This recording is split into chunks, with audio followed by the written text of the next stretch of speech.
Look at your body. It tells the truth your mouth hides.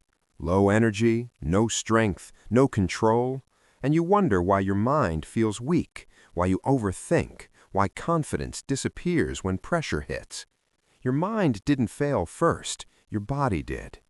You try to fix your mindset with quotes, podcasts, motivation videos, but the mind doesn't change through words alone.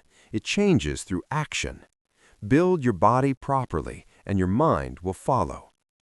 Habit 1. Train even when you don't feel like it. Most days you won't feel motivated. That's normal. Solution: train anyway. Not extreme, not perfect. Just show up.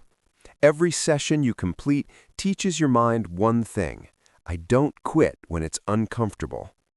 Habit 2. Use physical pain to control mental noise. Your mind is loud because your body is idle. Solution: move when your thoughts spiral.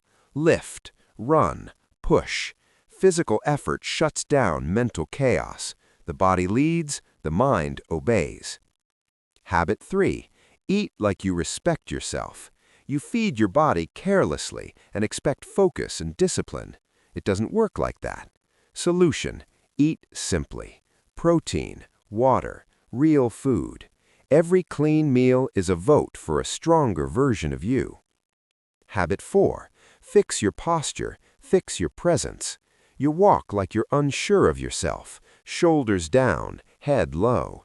Solution: stand straight. Train your back, open your chest. A strong posture sends a message to the world and to your brain. Habit 5. Let your body prove your discipline.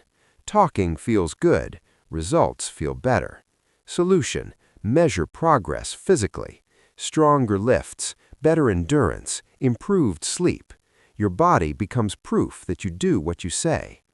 You don't fix your mind by thinking harder. You fix it by training harder, eating cleaner, showing up daily. Build your body with discipline, and your mind will stop betraying you. No speeches, no shortcuts, no noise, only discipline.